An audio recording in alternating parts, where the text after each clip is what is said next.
বিসমিল্লাহির রহমানির রহিম। আলহামদুলিল্লাহি রব্বিল আলামিন। সুপ্রিয় দর্শক শ্রোতা, ক্রাউন সিমেন্ট নিবেদিত আজকের দোয়ার অনুষ্ঠানে আপনাদের সকলকে সুস্বাগত। রমজানুল মোবারকের নবমতম দিবস।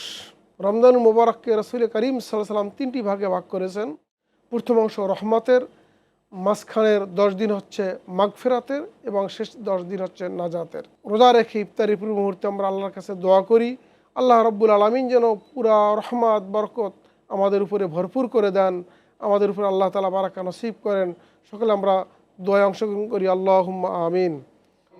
রব্বানা তাকাব্বাল মিন্না ইন্নাকা আনতাস সামিউল আলিম ওয়া তুব আলাইনা ইন্নাকা আনতাত তাওয়াবুর রহিম।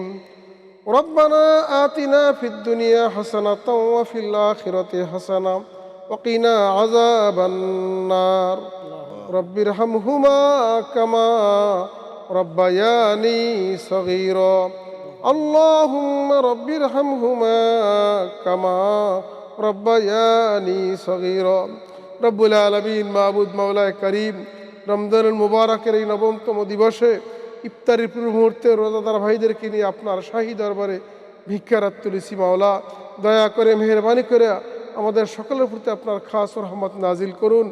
আল্লাহ তাআলা বিগত দিনের রোজাগুলি, আল্লাহ ভুল ত্রুটিগুলি মাফ করে আল্লাহ রোজাগুলি আপনি কবুল ও মঞ্জুর করে নিন। আল্লাহ আল্লাহ দয়া করে মেহেরবানি করে রোজার উসিলায় আমাদের চিরজীবনের গুনাহ খাতা আপনি মাফ করে দিন।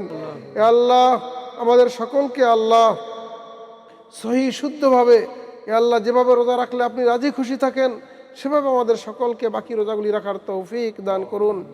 আল্লাহ তাআলা আপনার শাহী দরবারে আমরা হাত তুলেছি। মাওলায়ে কারীম, আল্লাহ রোজার থেকে শিক্ষা নিয়ে যেন বাকি জীবন আমরা আত্মশুদ্ধির সাথে জীবন যাপন করতে পারি, তৌফিক দান করুন। আল্লাহ তাআলা আমাদের প্রতি আপনার রহমত নাজিল করুন। সাল্লাল্লাহু তাআলা আলা খায়রি খালকিহি মুহাম্মাদ ওয়া আলা আলিহি ওয়া আসহাবিহি আজমাইন ওয়ারহামনা মাআহুম বিরহমাতিকা ইয়া আরহামার রাহিমিন।